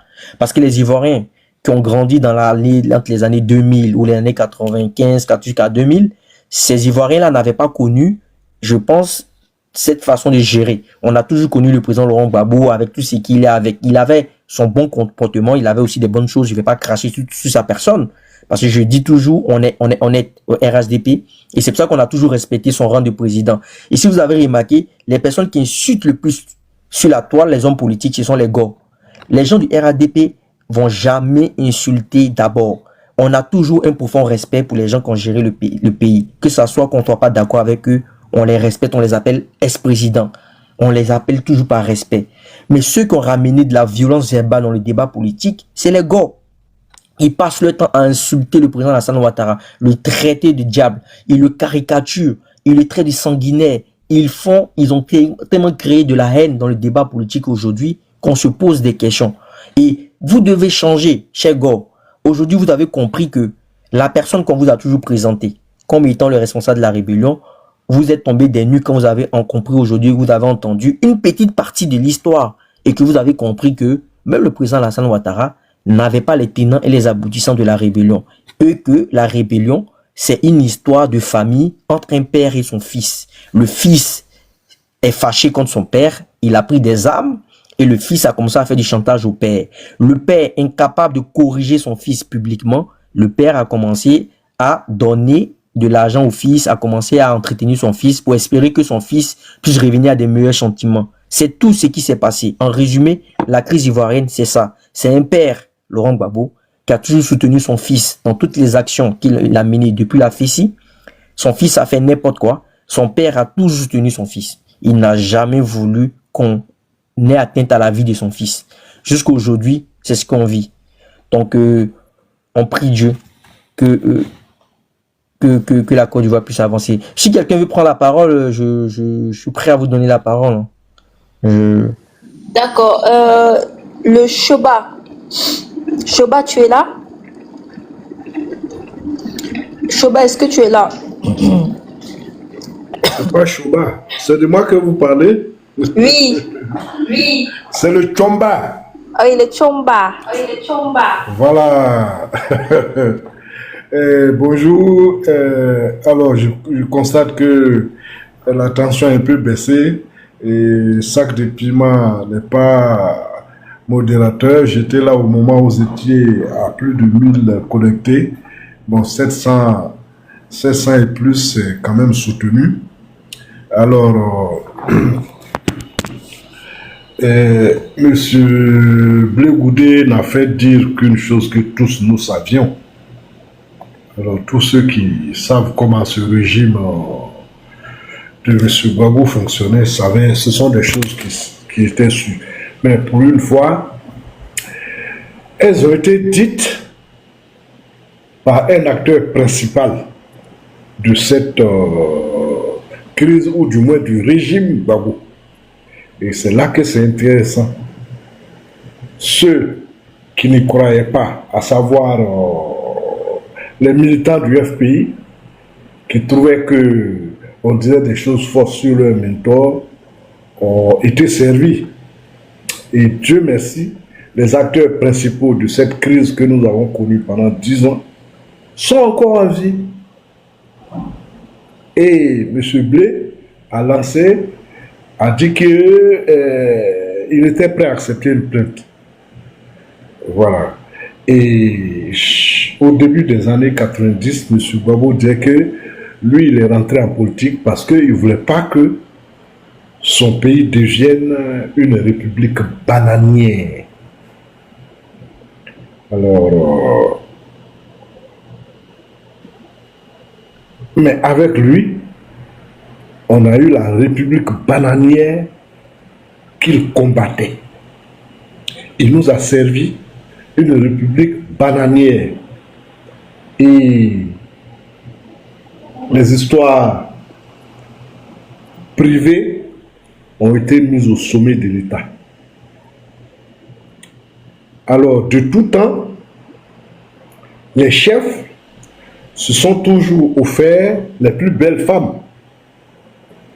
Monsieur Laurent Gbagbo n'est pas le seul Ivoirien ou bien le seul être humain à aimer les femmes, non. Même le vieux Houphouët-Boigny n'a pas échappé à ça.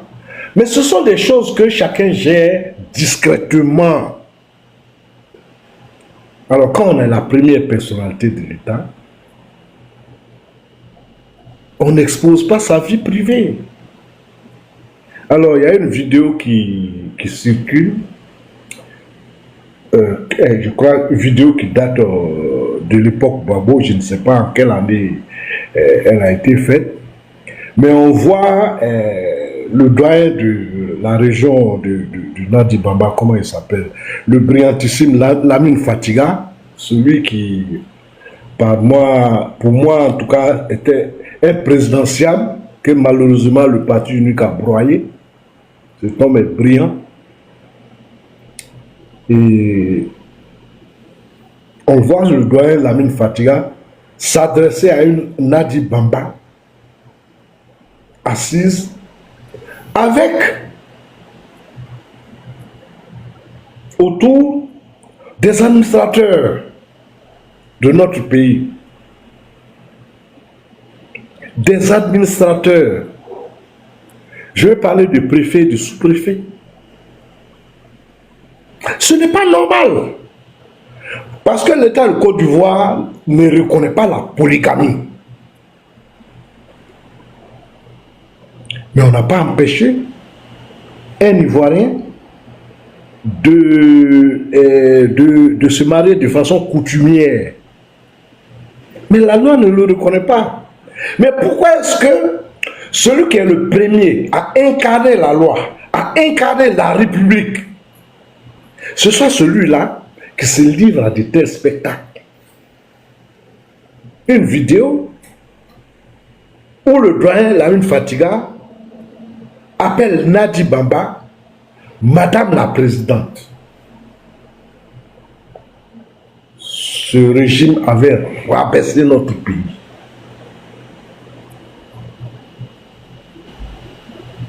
Ce n'était plus un pays normal. On était en plein dans la République bananière. Le mariage coutumier n'est pas reconnu dans les textes, mais ça se fait chaque jour, chaque jeudi, chaque jeudi, on attache cola partout en Côte d'Ivoire, dans les mosquées, partout. Mais ce n'est pas écrit dans la loi. Et c'est le chef de l'État qui, après avoir contracté un tel mariage coutumier, alors prend cette dame comme étant, lui donne le rôle de première dame. Mais non. Mais non. Alors, pour aller toujours dans le sens de la République bananière, ce régime Gore nous a servi, ce régime frontiste nous a servi vraiment une république bananière, et ça a été le régime qui a le plus rabaissé la femme ivoirienne avec les frasques des dignitaires du régime qui organisaient des élections Miss dans les cités universitaires pour recruter de la chair fraîche. Monsieur Zambro, fermez votre micro. Voilà. Et ce que nous savions, parce que nous savions tous que la rébellion a été une aubaine pour M. Gbagbo pour demeurer ad vitam aeternam au pouvoir. Comme moi j'aime le dire, Ivoirien ne tue pas dans mauvais film. Quand les coups de feu ont éclaté, que les gens sont allés d'abord à Lomé, ensuite à Marcoussis, Pour la majorité des Ivoiriens, la crise était soldée. On avait trouvé des accords. Les acteurs politiques, les partis politiques, la rébellion et le pouvoir avaient signé des accords. On avait formé un gouvernement et le pouvoir était partagé et on allait se mettre ensemble pour aller aux élections de 2005. Mais quelle ne fut la surprise du monde entier de voir que pendant que le chef de l'État et les différentes parties engagées dans ces négociations de Marcoussis sont encore en France, le jour de la signature des accords, on voit que c'est le camp présidentiel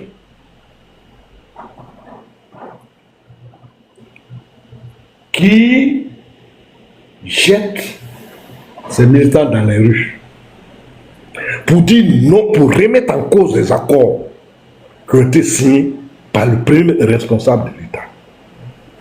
Le pouvoir était dans la rue.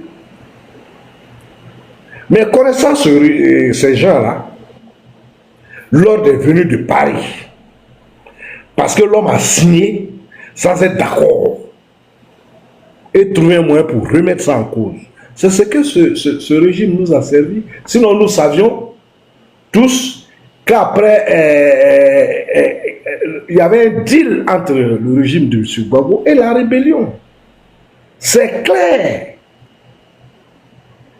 Et les accords de Ouaha ont été l'acte qui a scellé ce deal où on a mis de côté les partis politiques et puis c'était le dialogue direct dans un rapport gagnant-gagnant entre le régime Gbagbo et la rébellion, et on a signé pour que ces deux se partagent la poire et plonger le pays dans la souffrance. L'intérêt des Ivoiriens, les Ivoiriens n'ont jamais été l'intérêt ni de la rébellion, ni du régime Gbagbo. Gbagbo préférait une situation de ni paix ni guerre pour pouvoir rester au pouvoir. Et Blé Goudé vient de nous le cracher en plein visage. Alors les Gordes qui demandaient qui était le père, qui était de la rébellion et tout ça, ils sont servis. Eux qui ont toujours pris M. Gbagbo comme un saint. La suite, après Marcoussis, ça a été je ne sais même plus combien d'accords ce monsieur a signé pour mettre fin à cette crise. On est parti à Accra. Il y a eu Accra 1, il y a eu Accra 2, Accra combien? D'Accra, on est parti à Pretoria. Pretoria 1. Mais c'était toujours le régime légal. C'est-à-dire le régime reconnu par la communauté internationale, c'est lui qui remettait ces accords en cause. Donc c'est clair que les gens s'étaient partagés le pays sur le dos des Ivoiriens. Et les deux partis ne voulaient pas d'élection. Et ce que Blé Goudé a dit, quelqu'un l'a déjà dit. Je crois que c'est Pascal Afin Guessan qui avait, je crois que lui aussi, il avait parlé de désarmement. Et le proche de Soro Guema, à savoir Sidi Konaté, l'aurait menacé, aurait demandé que lui, Afin Guessan, soit arrêté. Donc c'était les deux partis qui se partageaient le gâteau sur le dos des Ivoiriens. Alors ceux qui n'y croyaient plus, enfin ceux qui croyaient que Gbagbo défendait la Côte d'Ivoire, mais non, Gbagbo défendait ses intérêts et ceux de ses proches, pas ceux de la Côte d'Ivoire, parce qu'il aurait pu mettre fin à cette crise depuis 2023. Mais il a laissé traîner pendant 10 ans, où tout était où tout était à zéro. Chacun se servait, la rébellion, comment on appelle, pillait les ressources naturelles au nord, et puis bon, percevait des taxes. C'était comme si c'était deux pays. C'est malheureux. Alors, il faut aussi voir dans le geste de Nadi Bamba, la dame qui veut ressembler à sa rivale. Voilà, remarquez que la femme a toujours voulu ressembler à la maîtresse ou vice-versa. Voilà, si la femme remarque que la maîtresse, elle aime s'habiller d'une certaine manière ou se coiffer d'une certaine manière, elle croit souvent que bon, ben, c'est ce que monsieur aime, donc elle aussi, elle essaie de faire la même chose. Et ici, Nadi Bamba veut faire la politique comme Simone Gbagbo, parce que certainement elle se dit que M. Gbagbo doit avoir un faible pour les femmes qui font la politique. Mais n'est pas Simone qui veut. Simone reste une syndicaliste radicale. Mais toi, Nadi, tu es une journaliste. Vous n'êtes pas de la même école. Et donc, elle sera le bâton, la personne qui mettra les bâtons entre les roues, dans les roues du FPI, PPACI. Et on le constate bien. Acheter la maison d'un parti, elle va mettre cette maison à son nom. Quand même, un parti au pouvoir. Et l'argent pour acheter la maison du parti, c'est le chef de l'État qui le détient. Mais c'est quand même grave. Le parti a un président, secrétaire général, et tout ce que tout ce à quoi on peut parler. Mais c'est le chef de l'État, le premier responsable, c'est lui qui a l'argent et il donne à sa compagne pour aller acheter. C'est le comble. Mais quand même, le président de la République du Côte d'Ivoire n'est pas le plus pauvre. Il peut offrir autant de maisons qu'il veut à sa compagne. Mais non, elle va s'offrir la maison qu'on a achetée pour leur parti. Alors donc, c'est le signe que c'est la preuve du moins que c'était une république bananière et où chacun faisait ce qu'il voulait. Alors quelqu'un a écrit la république des Black Roux. Il n'a pas trop tort. Donc voilà le régime de M. Gbagbo. Sinon, tous les régimes ont eu leurs affaires privées. Voilà. Tous les régimes ont eu leurs affaires privées. Mais le fond faisait dans la discrétion. Voilà. Moi, je me souviens, quand nous étions étudiants, on avait une de nos camarades qui sortait avec un homme fort de la République d'Oufoué. Et puis qui nous disait tout, les pratiques sexuelles de ce monsieur que nous voyons à la télé. Ça fait rire. Ils avaient des pratiques sexuelles particulières qu'il faisait avec la culotte de sa copine. Et elle nous racontait ça, on riait, et quand on voit le monsieur à la télé, bon ben, ça faisait rire. Mais c'était discret.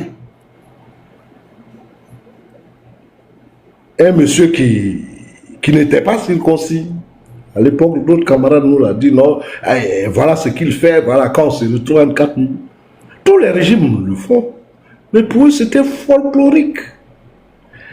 On avait l'impression que la République ne faisait que pour le sexe, au point que le chef de l'État lui-même dise que oui, si on dit, on vient vous dire que je veux, faites mon parole.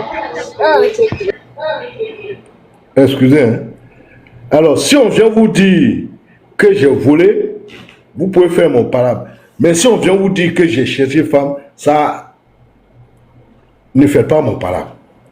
C'est un président qui parle comme ça. Et je crois qu'après cette cérémonie d'attachement de Kola, la dame Nadia a voulu ouvrir un cabinet au palais. Elle a installé ses bureaux et l'épouse officielle a envoyé des hommes saccager ce cabinet. Les journaux en avaient parlé à l'époque. Alors on aurait pu se garder de ces épisodes de la vie privée tourmentée de M. Gbagbo. Surtout dans un moment qui était difficile, dans un moment de crise grave. Et Dieu merci, les acteurs sont en vie. Et ils commencent à casser les papos, comme on le dit. Alors il y a un membre du parti de Bleu Goudé qui a dit quelque chose qui m'a fait froid dans le dos. Il dit que ce que Bleu Goudé a dit, ça ne vaut même pas 10% de ce que eux ils ont dans. Espérons que M. Bleu Goudé, acteur principal du régime Gbagbo, va écrire ces choses-là. Il peut les écrire et les publier, peut-être dans 5 ou dans 10 ans. La Côte d'Ivoire a besoin de savoir. Voilà. Alors, donc, je vais m'arrêter là. Et merci de m'avoir donné la parole. Et toutes mes excuses, je m'étais connecté, je m'étais levé pendant un peu plus de 30 minutes. Et voilà, je suis de retour. Monsieur Morpheus, c'est le Morpheus, celui qui a une belle expression. Ouais, c'est lui qui a monté, c'est lui. Ah, Voilà, c'est lui qui a monté. Et donc, ah d'accord. Et donc, merci. Voilà. Merci beaucoup, Chomba. Voilà, merci pour ces révélations-là.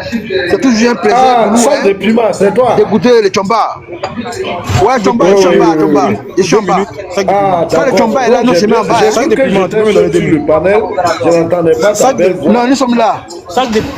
Voilà. Ouais, vas-y, Bloco. Sinon, les histoires... Je peux avoir 2 minutes. Voilà, juste. Chomba, s'il te plaît. Vite fait. Chomba, oui, pardon, d'accord. s'il te plaît. Voilà, non, sac de piment. Il faut. Voilà. Quand je vais lâcher la bombe, ils vont penser que non, que je suis en train de. Je l'ai toujours dit. Mais sans les opposants, là, mais le débat n'est pas intéressant. Vous avez vu, il n'y a plus d'opposants, mais eux tous, ils ont glissé. Ils ont glissé les uns après les autres. Donc, il faut appeler les opposants. Ils n'ont pas eu de débat. Voilà, merci, c'est ce que vous avez dit. Est-ce que je peux répondre au propos du monsieur qui vient de parler là? Parce qu'il y a eu beaucoup de... Je n'ai pas fini. Attends d'abord, quand la parole. Donc, Merci. Voilà. Donc, pour ce qui concerne le président Oufoué, il a également eu une vie privée tourmentée. Tourmentée. Tous les livres que vous allez lire sur Oufoué, il y a une affaire qui a marqué. Il était député du Côte d'Ivoire et sa jeune épouse a fait ce que les gens appellent dans les livres d'histoire une fugue. Afin a quitté le jeu. Et ça a été un moment très difficile pour Fouboy, quand même à plus de 50 ans, et épouser une femme qui a 19 ans, l'une des plus belles femmes du Côte d'Ivoire. Ça a été un moment difficile. Alors, fugue, c'était une façon d'habiller. Il y a un jeune qui l'avait détourné pour aller en Italie. Et le député du Côte d'Ivoire était perturbé, énormément perturbé. Et c'est l'un de ces militants, je crois, qui avait des connaissances maraboutiques, qui lui a dit qu'elle allait revenir. Alors, le travail que lui, il devait faire, il ne pense pas qu'il allait survivre à ce travail. Mais la belle Thérèse allait revenir à Oufoué. Et effectivement, elle est revenue et celui qui avait quand même fait ce que les musulmans appellent le calois, si on peut appeler ainsi, voilà. Alors, et quand il est revenu en Côte d'Ivoire, il n'a pas eu longue vie, il a disparu. Il avait également je crois, après la réconciliation entre lui et son jeune frère Sékou Touré. Bon, vous savez aussi que la Guinée c'est pas le pays où il y a les plus violentes femmes d'Afrique. Voilà. Mais ce sont des choses qu'on fait discrètement, un chef. Voilà. Ce sont des choses qu'on fait discrètement. Voilà. Je crois qu'il avait, Sékou Touré l'avait branché, comme on le dit dans notre jargon, sur une belle Guinéenne. Et ils se retrouvaient à main, les échanges diplomatiques et puis bien d'autres choses. Ça fait partie de la vie des hommes, mais dans la discrétion. Voilà, merci. C'est ce que je voulais dire. Je vais m'arrêter là. Merci. Merci. Une fois la discussion entendue, donne ton retour en commentaire.